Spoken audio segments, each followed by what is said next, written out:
dikkati naa wolof njaay dafa ne dina matteem du matte bul ko jox sa loxo waaye it fagaru dafa gën faju turbine yéene kaay ne ma omicron dikk na ci réew mi laas ne ko takkaat leen masque yi dandante te di jëfandikoo gel yi ndax omicron dikkat na ci réewum Sénégal mi ngi fi réew mi quotidien ne ñetti cas yu positif yu omicron la ñu am fii ci réewum Sénégal turbine yéene kaay ne ko ñaari cas yi moom ñi ngi ci Ndakaaru jël Jóob Sangomar benn waay la bu am ñaar fukki at ak juróom ñëw ci réew mi dal Scat Urbam ka ca des ab soxna la ñaar fukki at ak juróom ñett la am mi ngi nekkoon ci hôtel fii ci Ndakaaru yéene kaay bi dee média bi samp laaj ndax tiit ci omicron mi war na en tout cas source a mi ngay xamal ne Institut Pasteur ak IRSF ñoom dañoo def seeni communiqué xamal askan wi ne leen omicron gis nañ ko ci suñuy saytu gannaaw loolu communication bi nag dafa mel ni neexul waa nguur gi moom kay daanaka tànd nañ leen par 4 yëfi gone ministère de la santé métit lu li gaa yi gaawantu di communiqué ndax wujje waroon nag bàyyee direction de la santé ñu wax ak askan wi yéene kaay bi ne ma wax ji dootul foofu wax ji mooy gaa yi jëlee omicron seenum réew andi ko fii bokk ci atelier ak i ndaje yoo xam ne dafa fees dell ki nit am na ci ndaje boo xam ne président Macky Sall ma nga ca woon maar day taali Sud Quotidien ne ma juge Demba Kandji wax na maar day taali juge Demba Kandji ne waaye du doon ci àtte Khalifa Babacar Sall wala beneen ndax ba ma nekkee juge man Demba Kandji nekkuma fi woon ngir bëgg neex kenn dama fi nekkoon ngir wax yoon juge Demba Kandji ne man la bés buñ demee ba askan wi tàmbalee nag weddi seen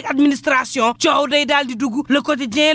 ne coow laa ngi ci man dikkal ma xamal la ne Aliou Sall day moom it wax na waaye la ngeen bëgg leeral ci suñu 400 000 waxu ko ba ngay wax ca mairie ba ca Géejawaay l'info yéene kaay ne Déthié Fall daal dinay wax de joxoñ baaraam ak tuuma nag Amadou Talla ci ñàkku téye gi ñàkk téye njàng meeg njàngale mi ci réew mi abri provisoire yi bëri na accord yenu xaatimoon ak syndicat yi respecté wuñ ko système éducatif bi mi ngi nërmeelu ci réew mi Déthié Fall ko xamle syndicat jàngalekat yi déggootuñu ak nguur gi te boo maytul dina andi grève yu dul jeex Déthié Fall ni réewum Sénégal ngay gis jàngalekat boo xam ne juróom-ñaar jàpp juróom-ñetti at dina ko toog te du avancé ngeen teg ci nag daal di recruter yees juróomi junni ci ay jàngalekat te ñoo ñee tàmbaleegunu waaye ña ngay ñaxtu sonn lool moo tax nag Déthié Fall ne ko yow Mamadou Talla waxal président Macky Sall mu méngale ak jamono njàng meeg njàngale mi te bàyyi nag sunu njàng mii muy jël lu mu ca def politique ko tribune yéene kaay ne ma Adama Faye goro président Macky Sall it wax na ci nag bataaxal biñ ko yónnee benn fan ci weeru décembre xamal ko ni dindi nañu ay couleur coalition bi di defar sa gox Adama Faye ne leen yéen a ko tey ndax bés ban leen xamalee ne leen dañuy sos coalition bi ca ngeen tàmbalee rëg-rëgi ci saa si da ngeen wax nag ñu bloqué suñu liste bi président Macky Sall daal di ànd ak Pape Samba Diop waaye tam Mahmoud Saleh nam leen tuddee ñaaw na duma ko wax Adama Faye ne ñu tàmbali nag wër suñu ñetti téeméeri mandataire ci réew mi di sàkku ci ñoom ñu trahir suñu liste bi di defar sa gox ku ko ci def ko par gu takoong la doon xaar Adama Faye ne dem nañ sax ba ñuy xupp ci liste dong kan la Bassirou Samba Niass di xupp dëgg-dëgg tribune yéene kaay samp nag laaj yéene kaay bi daal di may xamal ne directeur général bu impôt dañ koo defar ab article boo xam ni mar day taali agent yu bari ñoo daal di génn weddi boobule article xam ne nag am na lu nekk ci gannaaw laaj ba samp kay mooy waxtu woo xam ne ñu ngi fi bëgg andi waat premier ministre war a soppiwaat gouvernement lan moo war tax nag ñuy commandité ngir yàq Bassirou Samba Niass moo tax it yéene kaay bi ne ma personnel baa ngi koy jàppale de ci kombaam yii gaa yaa nga ca l'enquête yéene kaay ne réewum Sénégal daal dafa mel ni liggéey bu leer la ñuy bañ wala it ñenn ñi saytu gi ñuy def ci biir entreprise yi am na ñoo xam ne bëgguñu ko benn inspecteur buy saytu xam le ci l'enquête quotidienne bu dee ministre ba nu gàlloo bëggul nu saytu ñun moom dañuy futti ba nu set feem bu ñu defee suñu liggéey dootuñu ko amati 24 heures yéene kaay ne Ndakaaru jël Jóob neex na kan mooy gagné diggante Barthélémy Diaz ak Abdoulaye Diouf Sarr l'indépendant ne meeting d'investiture daal am na bu Abdoulaye Diouf Sarr Amadou Ba daal di fay dal ci kaw opposition bi xamal leen ni élection yi du président Macky Sall te ñun bés ba 20/20 la ñuy am na leer fukki commune ak juróom-ñeent yi la ñu soxla 24 heures ne loo ci mënti déggit nasaraan si daal ñooy doxal suñum réew Ahmed Khalifa Niass dëggal na ko ci yéene kaay bi xamal ni ñetti at laata 2012 France xamaloon na Abdoulaye Wade ne ko da ngay ñàkk nguur gi Dakar Times ne lu ñu ñàkk-ñàkk forum civil ñi ngi xeex ngir ñu am dundu gu ñoŋ moo taxit meilleure note de l'année 2021 lañ leen daal di jagleel yéene kaay bi daal di dama forum civil dañoo def seen kéemtalaay kattan ba gox yu bëri ci biir réew mi amuñu woon ndox am ko waxtu woo xam ne gaa yaa ngay politique ba taluñu ñu askan wa di deew ak mar ci biir réew mi forum civil loolu la liggéey tribune yéene kaay ne ma Gambia moom Barrow daal dina fay jël ndam li l'enquête quotidien ne ko waaye ñett ci ay candidat lànk nañ ne résultat yooyu duñ ci ànd tey duñ ci ànd ëllëg yéene kaay bi ne ma waxtu woowu Macky Sall moom ma ngay setal réew mi opération setal la président Macky Sall wootee libération yéene kaay ne ma lu réew mi set